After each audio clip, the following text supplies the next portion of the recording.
지난 시간 1절에서 5절까지 내용을 살펴보았는데요.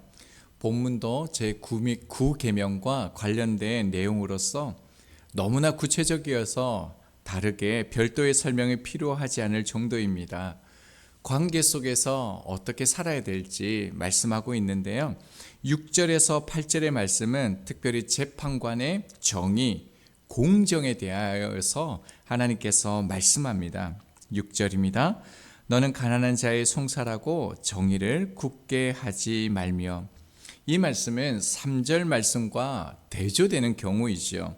3절은 어떤 사람이 가난하다고 해서 소송에서 그를 편들어 주지 말라라고 얘기합니다.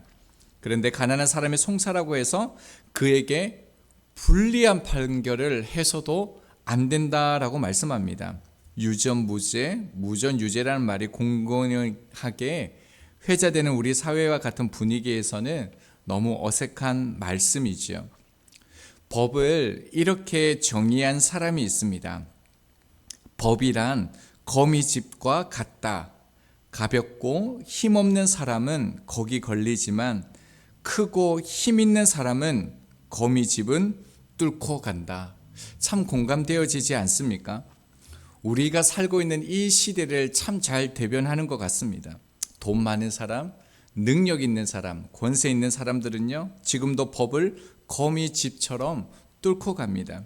지난주에 사회에 큰 이슈가 하나 있었죠. 한 유명 가수의 음주 사고 후 도주가 있었는데요.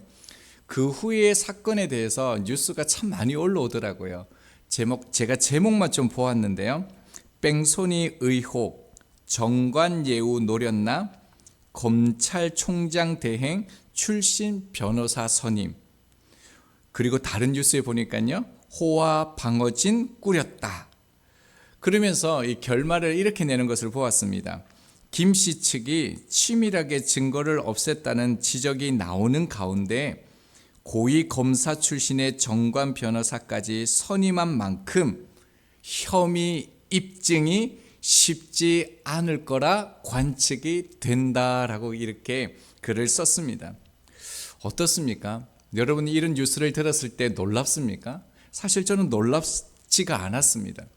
이런 것이 너무 익숙한 시대이기 때문입니다. 그럼에도 불구하고 하나님의 말씀은 동일하게 이 시대 가운데요, 그 사람의 경제적인 능력이나 지위, 그 사람의 어떠함을 가지고 재판하지 말고 하나님의 공의 위에서 공의롭게 결단을 내려야 된다라고 말씀합니다. 자, 7절 말씀입니다.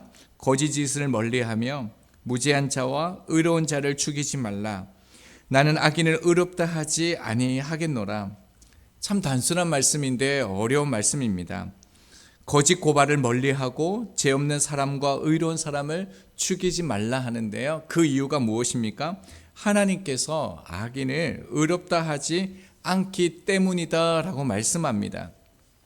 하나님께서 악과 의로를 대조하고 계십니다. 7절 상단에 보면 거짓 일을 멀리하라 라고 말씀하셨습니다. 원어적으로 해석하면요, 너는 거짓말로부터 멀리 떨어져 있어야 한다라고 그렇게 표현되어져 있습니다. 특이한 것은요, 성경을요, 거짓 즉 악에 대해서 거리의 개념으로 말씀하고 있다라는 것입니다. 잠언 30장 8절이요. 곧 헛된 것과 거짓말을 내게서 멀리 하옵시며 라고 되어져 있습니다. 그러니까 악, 거짓말을요, 거리의 개념으로 말하고 있다라는 것입니다. 여러분, 거리를 둔다라는 개념이 무엇입니까? 악은요, 하나님과 거리가 먼 사람이라는 겁니다. 의로운 사람은요, 하나님과 가까이 하는 사람이라는 겁니다.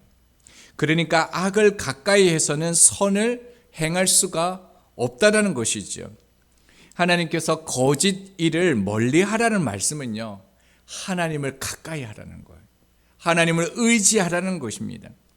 즉 우리가 악을 멀리 할 수 있는 방법이요, 하나님을 가까이 하면 할수록, 하나님을 의지하면 할수록 우리는 악에서 멀어질 수 있다라고 말씀합니다. 하나님을 가까이 하는 방법이 무엇이 있겠습니까? 그 중에 하나는 회개입니다. 죄를 지었기 때문에 회개하는 게 아닙니다. 그리스도인은요, 원래 죄 덩어리이기 때문에 우리의 모든 것들이 죄라는 사실을 알고요, 날마다 그것을 인식하면서 끊임없이 회개의 삶을 살아야 한다는 것입니다. 하나님으로부터 멀리 가지 않도록 회개하는 삶이 하나님을 가까이 하는 것입니다. 그런데 잘 이해가 안 되고 받아들이기 어려운 말씀이 있습니다. 하반절을 보면요, 나는 악인을 의롭다 하지 아니하겠노라 라고 말씀합니다. 하나님은 악인의 행동과 그 죄에 대해서 반드시 심판하신다는 것이죠. 여러분, 그렇다면 여러분이 이 하반절 이 말씀에 그대로 믿고 이 말씀 앞에 아멘이라고 고백하실 수 있겠습니까? 얼마 전에 이금배 목사님 페이스북에 금배 생각이 올라왔습니다. 참 근사한데요, 루소의 글을 인용하시면서 이런 글을 남겨주셨습니다. 내가 한 것보다 더 나쁜 짓을 한 사람이 거의 없다라고 이 글을 남기셨습니다. 여러분, 그렇다면요, 우리가 그런 사람인데요, 나는 악인을 의롭다 하지 않겠다, 이 하나님 말씀 앞에 여러분 믿음으로 서실 수 있겠습니까? 저희가 이 하나님의 공의로운 심판 앞에 믿음으로 아멘하면서 하나님 앞에 설 수 있겠습니까? 그런데 하나님께서는요, 분명히 나는 악인을 의롭다 하지 않겠다라고 말씀하셨는데 우리가 죄인 되었을 때 의롭다라고 하셨다라는 것입니다. 하나님께서 이 악의 문제를 어떻게 해결하셨는지를 우리는 날마다 기억해야 합니다. 하나님의 아들이신 예수 그리스도를 이 땅에 보내셔서 악을 멸하셨습니다. 히브리서 2장 14절입니다. 자녀들은 혈과 육에 속하였음에 그도 또한 같은 모양으로 혈과 육을 함께 지니심은 죽음을 통하여 죽음의 세력을 잡은 자 곧 마귀를 멸하시며. 예수님께서 완전한 사람이 되어졌다는 것은 피상적인 내용이 아닙니다. 예수님께서 우리처럼 혈과 육을 지니셨습니다. 예수님은 자기 생명을 내어주심으로요, 죽음의 세력 잡은 자 곧 마귀를 멸하셨습니다. 심판자가 되어서 악을 처벌하신 것이 아니라요, 기꺼이 십자가를 지심으로 악한 자를 심판하셨다라고 말씀합니다. 그래서요, 로마서 5장 8절입니다. 우리가 아직 죄인 되었을 때 그리스도께서 우리를 위하여 죽으심으로 하나님께서 우리에 대한 자기의 사랑을 확증하셨느니라. 이것이 하나님께서 이 땅 가운데 의를 드러내시는 방법입니다. 죄값을요, 예수님께서 치르셨습니다. 그러니까 하나님께서 악인을 의롭다 하지 않으시고 우리를요, 의롭다 하시는 그 하나님의 은혜는요, 상충되지 않습니다. 우리는 예수 그리스도의 그 의를 입은 것이고요, 그것은 예수 그리스도의 그 피의 대가가 있었기 때문입니다. 자, 계속해서 하나님 말씀하십니다. 8절입니다. 너는 뇌물을 받지 말라.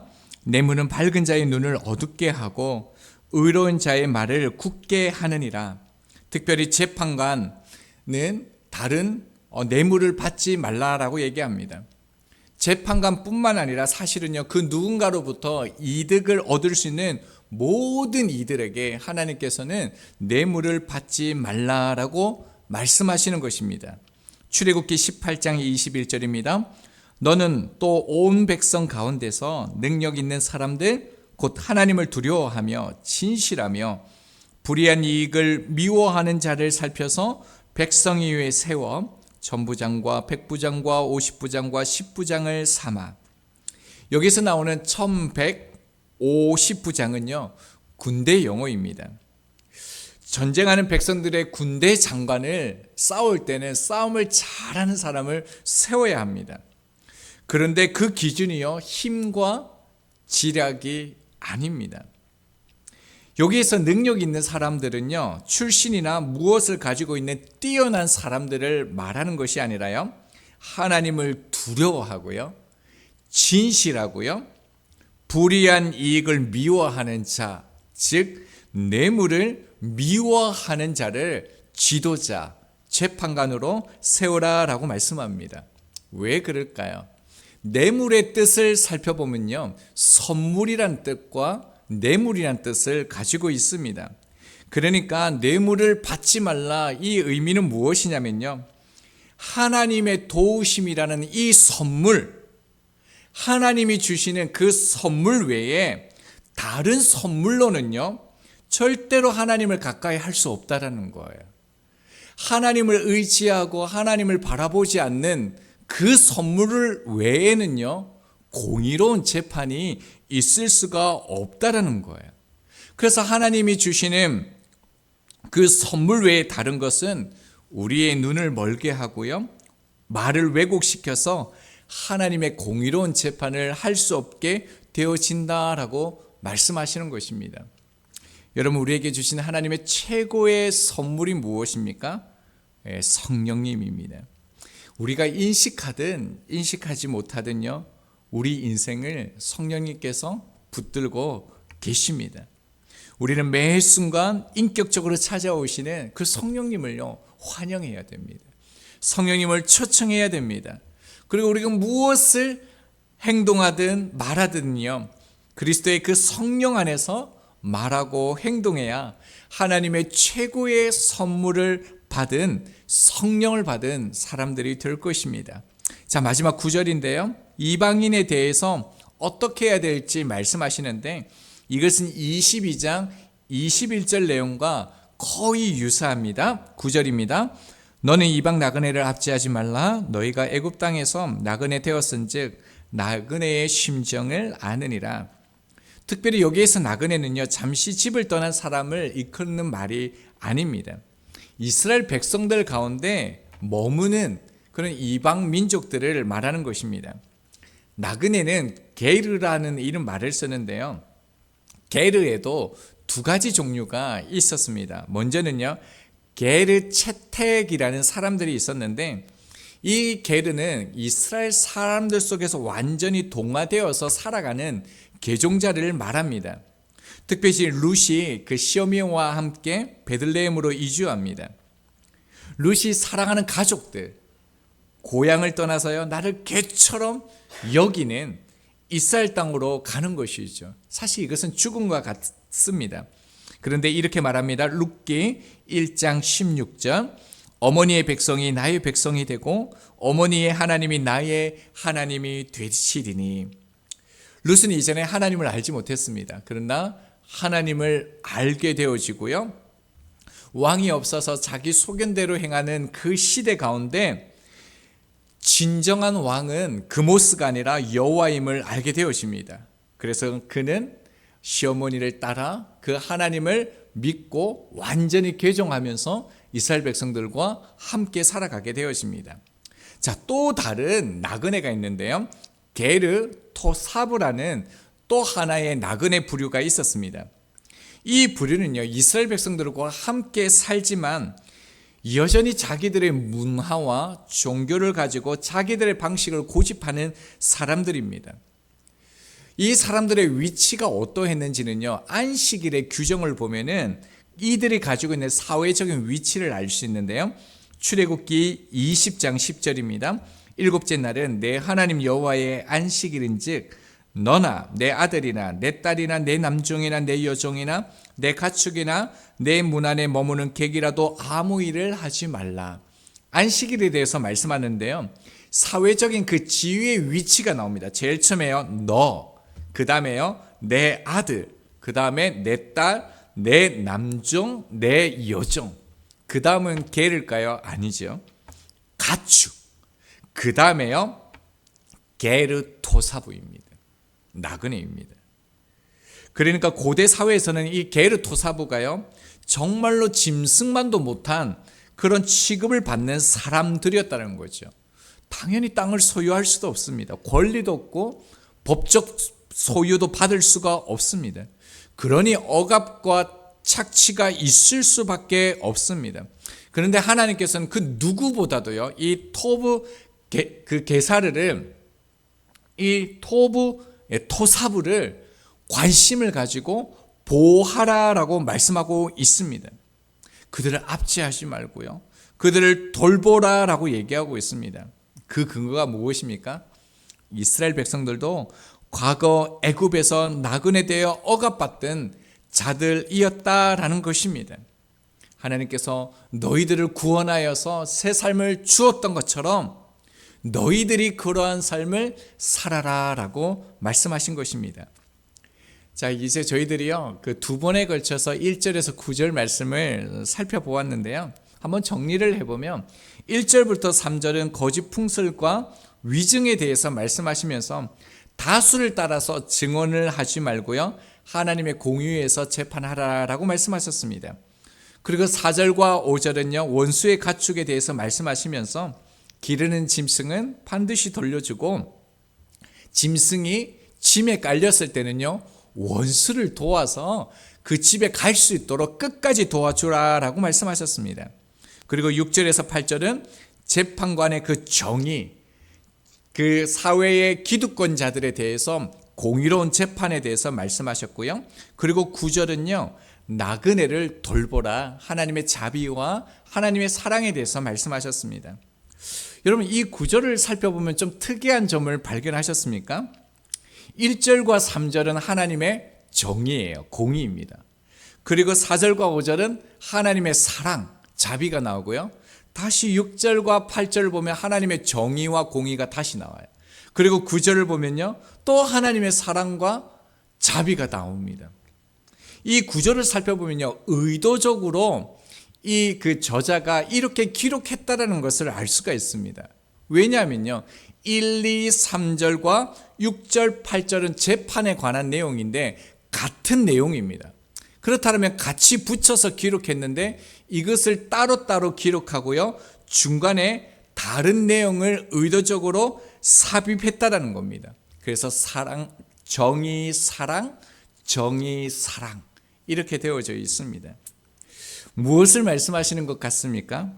하나님은요, 하나님의 그 정의와 사랑은 떨어지는 것이 아니라 하나님의 나라, 하나님의 정의, 공의를 세워가는 일에는 반드시 하나님의 사랑, 자비가 함께 해야 하고요.